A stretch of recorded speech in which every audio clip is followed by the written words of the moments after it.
So, I hear from the Jewish media and their Gentile pawns screaming about this ISIS for weeks now to justify more slaughter and killing of my people back home.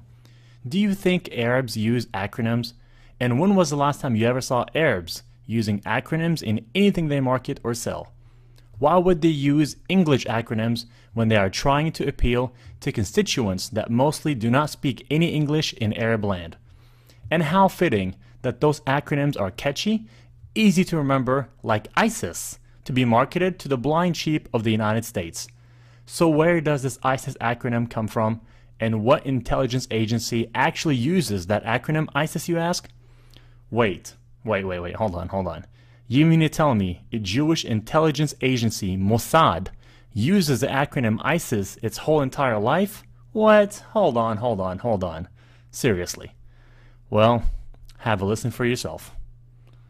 You tell the story about how you tried to find out what they call the Mossad when they deal with publicly? I thought it was a reasonable question, but the trouble is you can't pick up the phone book. There's no Langley in Israel that you can look up, CIA, or in our case, the Mossad.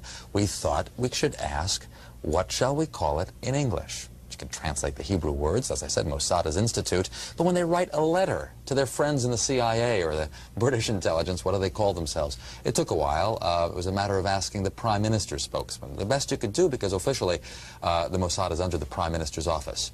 And I think he sort of wondered why you want to know and all that, so we explained. And he came up with the Israeli Secret Intelligence Service. I mean, if it were to have initials, it would be I.S.I.S. Just simple words like that. Interestingly enough, kind of a British model.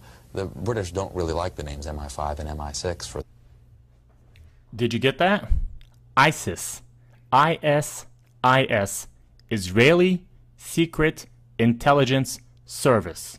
You fools. What? Now you're gonna tell me that this al-Baghdadi guy is an Arab leader of a caliphate? Come on.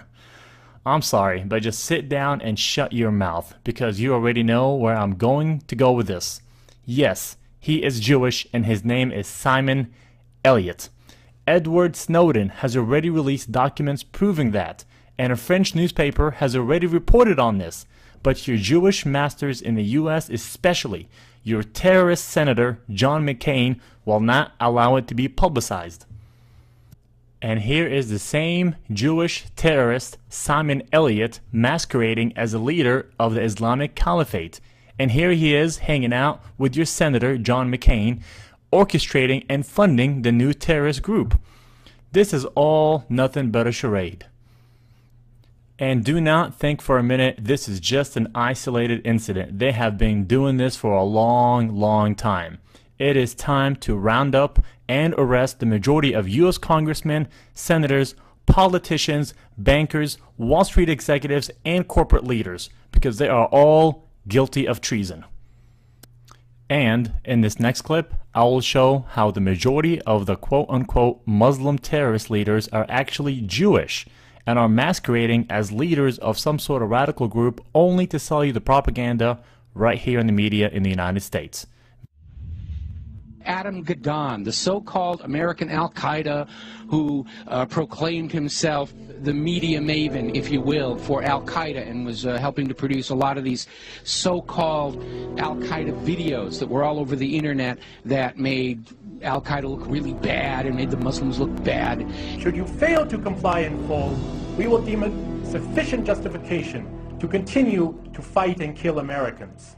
Come to find out, Adam Gadon's real name was Adam Perlman. And not only was he, in fact, Jewish, he was the grandson of a member of the board of the Anti-Defamation League.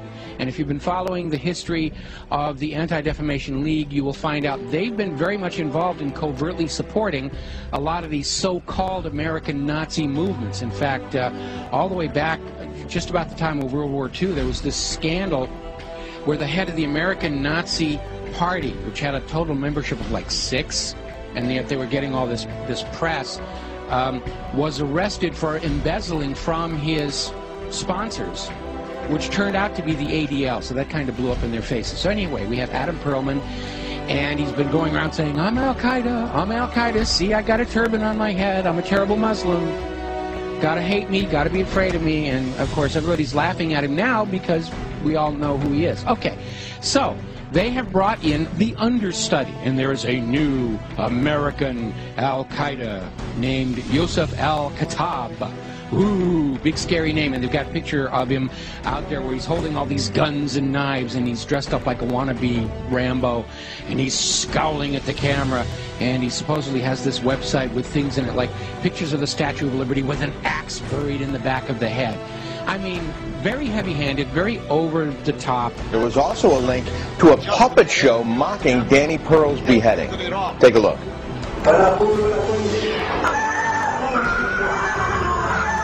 Oh, that's awful. You know, just looking more like a movie prop than anything else here. So, as it turns out, this is another fake. His real name is Joseph Cohen. He's a 39-year-old New York City taxi driver, as you mentioned. He called himself Yusuf al-Khattab, but he was born Joseph Cohen here in America. He is a Jew. And he is another manufactured front to try and convince Americans that Al-Qaeda is actually here in the United States. And this is why we've got to be doing this, doing surveillance on the American people and reading their email and listening to their phone calls and all this stuff, because you never know when we're going to get into a situation with the American Al-Qaeda. And it's all a front. It's a fake. He's up there. He's there to try and create an enemy that doesn't really exist, in order to justify the totalitarian treatment of the American people and to encourage us to go and attack them before they kill us. They're already here on the home front. We've got to go bomb those gosh darn Muslims, because they're infiltrating America, and they're ripping tags off of couch cushions, and they're causing global warming, and we've got to go and it's nonsense. It's all war propaganda. You guys need to listen to me very, very carefully, especially to the American audience. Your country is under attack, and it is not under attack